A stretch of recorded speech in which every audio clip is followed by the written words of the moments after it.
मैं ये बोलना चाहता हूँ आपके माध्यम से कि आज भोलेनाथ नगर में जिस तरीके से अनम पैलेस को तोड़ने के लिए सुबह से हम लोग देख रहे हैं कि यहाँ पे पूरे तरीके से म्युनिसिपल कॉरपोरेशन कोशिश कर रही है कि बिल्डिंगों को तोड़ दिया जाए।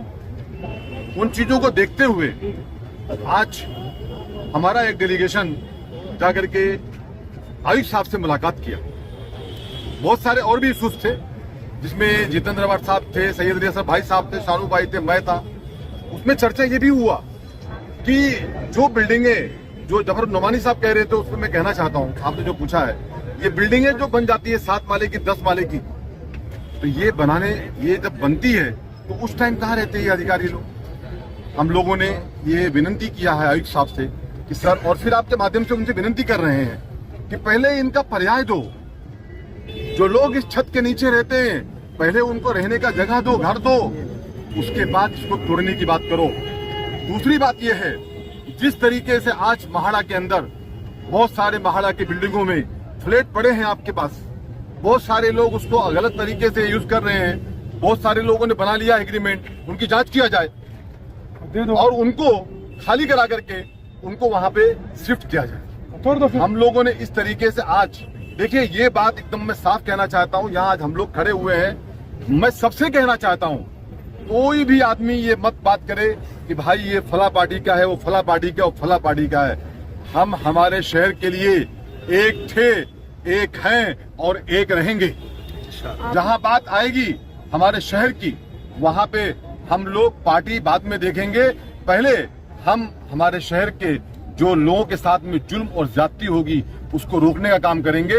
मैं रफीक कामदार साहब को इसके लिए और उनके साथ जो पत्रकार भाई दिन रात लगे हुए हैं, मैं उन्हें सलूट करता हूं। उन्हें ये कहना चाहता हूं कि आज आपने आपके कैमरे के माध्यम से, आपके आईने के माध्यम से, आपने आईने की तरह सब चीजों को साफ दिखाया। आज अभी जफर भाई कह रहे थे, अगर आदमी सोचे तो हाथ का, शानू भाई, रोआ खड़ा हो जाता है कि इस तरीके से कि आज वहां हमारी जो बहनें बैठी हुई हैं, अभी हम लोग भी गए थे वहां पे, जाके मुलाकात करके आए, सबको आश्वासन दे के आए कि आपके घर से आपको निकलने नहीं देंगे, हम लोग आपके साथ पूरी ताकत के साथ खड़े रहेंगे। ये हम लोगों ने भी वादा किया है। लेकिन मैं कहना चाहता हूं, आज जो हमारी बहनें अपने बच्चों के साथ, अपने परिवार के साथ सुबह 4 बजे से यहाँ बैठी हुई हैं, मैं समझता हूं पत्रकार भाइयों ने तो साथ खाना भी नहीं खाया होगा, जिसमें खास करके रफीक कामदार साहब के बारे में बोलना चाहता हूं। तो मैं ये कहना चाहता हूं, ये सब देख करके हम भी इंसान हैं, वो भी इंसान है जो तोड़ने के लिए आए हैं। कहीं ना कहीं डिपार्टमेंट भी ये चाहता है कि भाई ये बेघर ना हो। मैं आपके माध्यम से एक एग्जांपल देना चाहता हूं। आज अगर जफर भाई किसी हाथ गाड़ी को, ठेले वाले को जाकर के म्युनिसिपल की टीम उसको तोड़ती है, तो आप सोचो कि वो जो हॉकर्स होता है, वो जो ठेले वाला होता है, वो ये सोचता है कि मैं अगर मेरा ठेला टूट गया तो मेरे घर पे जाऊंगा तो बच्चों को खाना कहाँ से खिलाऊंगा, मेरे बच्चों के लिए मैं 1500 कमाता हूँ, घर पे कैसे लेके जाऊंगा। लेकिन जिसका घर उजड़ेगा, जिसका स्लेब उजड़ेगा, जो घर से बेघर हो जाएगा, उसको रहने के लिए जगह कहाँ मिलेगी, कैसे रहेगा वो। आज एवीके कंपाउंड बहुत सारे जगह को डेमोलिशन कर दिया गया, बिल्डिंगें तोड़ दी गई। मैं आपसे, आपके माध्यम से कहना चाहता हूँ, हमारे आयुक्त साहब को बताना चाहता हूँ कि सर, उनको रहने के लिए भी जगह नहीं है, छत नहीं है, बारिश में भीग रहे हैं लोग, परेशान है लोग, उनके लिए पर्याय दिया जाए। आपके माध्यम से कहना चाहता हूँ कि डिप्टी सीएम साहब ने जिस तरीके का सपोर्ट किए हैं, मैं उनका शुक्रिया अदा करता हूं और आगे भी उम्मीद करते हैं हम लोग कि हर तरीके से डिप्टी सीएम साहब हमारे सपोर्ट, यानी ये जो लोग हैं जिनको उजाड़ा जा रहा है, उनके लिए। हाईकोर्ट के नहीं, महापालिका के पास हजारों घर है, बीएसएफई के हजारों घर।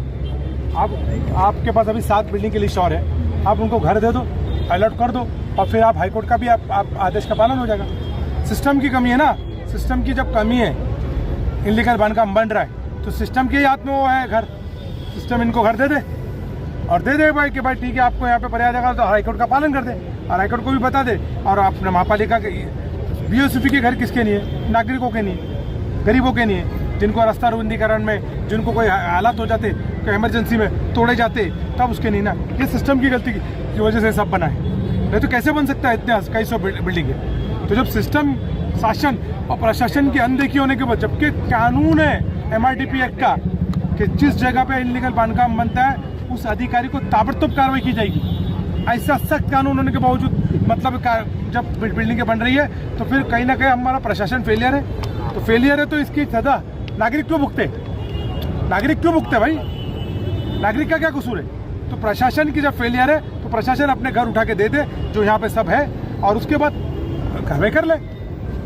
और बिल्डिंग तो इस्लामुद्दीन भाई एक बात कहना चाहता हूँ, बिल्डिंग तो बनती नहीं एक दिन के अंदर, बिल्डिंग बनती नहीं एक महीने के अंदर, उसको बनने में 1 साल लगता है। तो मैं बोलता हूँ दो एक महीने के अंदर उनका पर्याय दे दो। उसके बाद अगर आपको लगता है कि धोखादायक है, पहले पर्याय दे दो, उसके बाद आप सोचो क्या करना है। हाईकोर्ट का हम भी सम्मान करते हैं। पहली बात तो बहुत अफसोस हो रहा है क्योंकि एक घर बनाने में लोगों की पूरी पूरी उम्र गुजर जाती है, फिर भी ये आशियाना नहीं बन पाता।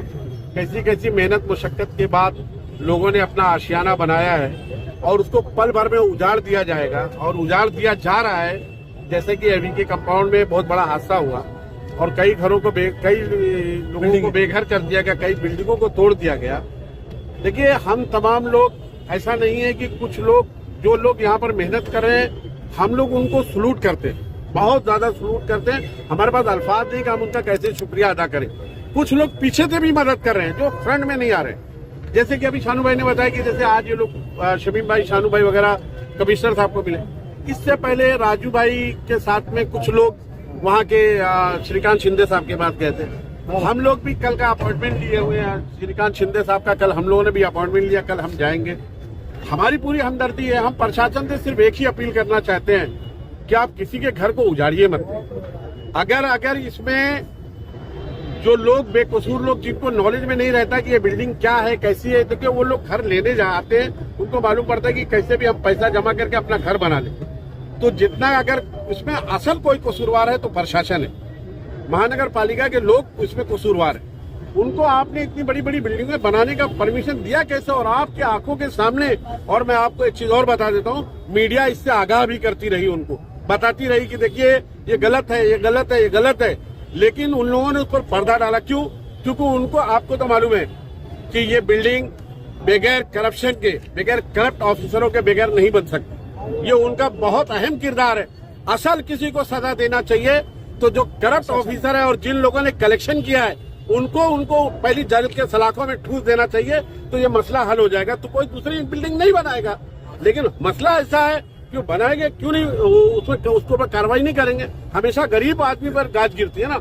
आज ये मासूम रोड पर हमारी बहनें जो अपना चेहरा किसी को नहीं दिखाती थी, आज वो रोड पे खड़े होकर के, रोड पर बैठ करके आज अपने आंसू बहा रही हैं और अब उनका कलेजा फट रहा है। उनके मासूम बच्चे जो दूध पीते बच्चे, उनको लेकर के बैठी हुई है। लेकिन प्रशासन को ये बिल्कुल आंख नहीं खुल पा रही है कि हम इनके घर को अगर उजाड़ देंगे तो ये जाएंगे कहाँ।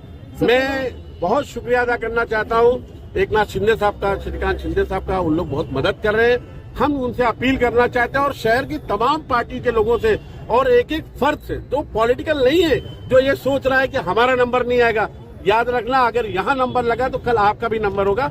तो लोगों को इसके लिए रोड पर किसका विरोध करना? जफर भाई, कितनी बार देखा गया है कि जो मीडिया है, आरटीआई एक्टिविटीज है, हर किसी ने जो है थाना दीवा हर जगह पर भी उसको उजागर करने की कोशिश की, पर सिर्फ ये कार्रवाई मुमरा के लिए क्यों हो रही है? मैडम, ऐसी सरकार हिंदुस्तान में बैठी है और महाराष्ट्र में ऐसी सरकार बैठी, याद रखो, ये हमारी कभी हमदर्दी नहीं हो सकती। ये तो चाहते हैं कि मुसलमानों को किस तरीके से उजाड़ करके रोड पर ला करके बिठा दिया जाए। ये कलेजा चाहिए बोलने के लिए। मैं उस पार्टी का कहीं ना कहीं लिंक है, लेकिन मैं साफ ये कहना चाहता हूँ कि मुसलमानों के घर को उजाड़ने की बात आती है तो आपके अंदर बहुत बड़ा कलेजा आ जाता है। लेकिन जब किसी गैर की बात आती है, आप दीवा में, अब यही फर्क देख लीजिए, ये मुसलमानों की बस्ती है, वो गैर मुसलमानों की बस्ती है। यहाँ पर कार्रवाई हो रही है और वहाँ पर कार्रवाई नहीं हो रही है। ये पक्षपात बंद करना चाहिए। एक बात कहूंगा, लोग टूट जाते हैं एक घर बनाने में और तुम्हें शर्म नहीं आती लोगों के घर उजाड़ने में? क्या बात है?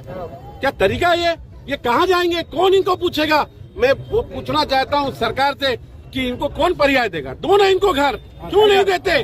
और बता देता हूँ, जितना बड़ा करप्शन हुआ है ना वहाँ पर, जो लोग घर कब्जा करके बैठे उनको निकालो और ये ओरिजिनल मालिक है, इनको मिलना चाहिए, इनका हक है, उनको दो ना घर। क्यों नहीं देते? नहीं देंगे क्योंकि करप्शन उनके ये करप्शन की वजह से ये बिल्डिंगें बनी है और उसमें किसी का कोई दोष नहीं, सिर्फ ऑफिसर का दोष है। ऑफिसरों पे कड़ी से कड़ी कार्रवाई होनी चाहिए। शानू भाई, शमीम भाई, तमाम पार्टी के लोगों को मिल करके सबसे पहले इनके जेल के सलाखों को इनको भेजना चाहिए, तब जाकर के मसला हल होगा। नहीं तो बहन देखिए, आवाज तो हम भी उठाएंगे। ऐसे कई जफर नोमानी, शमीम खान, रफीक कामदार साहब, तमाम पत्रकार, तमाम शहर के एनजीओ ये आएंगे।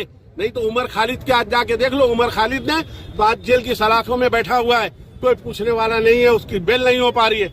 हमको ये उसकी वजह यह है क्योंकि उमर खालिद को लोग समझते हैं कि उमर खालिद बंद है, मेरे घर का बेटा तो नहीं बंद है ना। इसी तरीके से जब तक हम तमाम शहर के लोग एक एक आदमी रोड पर नहीं उतरेंगे, ये मसला नहीं हल होगा। ये तमाम लोगों के घरों का जुड़ा हुआ मसला है। किसी के, मुझे तो ऐसा लगता है कि किसी की जवान बच्चियों की जिसके हाथ पीले करने का वक्त रहा होगा, उसकी शादी करने का वक्त हो गया, आज वो उजड़ जाएंगे तो कहाँ जाएंगे? कौन करेगा इनसे? कौन पूछने आ रहा है? बड़ा अफसोस हो रहा है शानू भाई। फिर कहता हूँ, ये सरकार, मैं बड़ा अफसोस के साथ कहना चाहता हूँ कि जिस तरीके से पूरे हिंदुस्तान में बुलडोजर लेकर के निकलती है, किसी का घर जब आप बचा नहीं सकते तो किसी के घर को उजाड़िए मत। अफसोस के साथ कहना चाहता हूँ।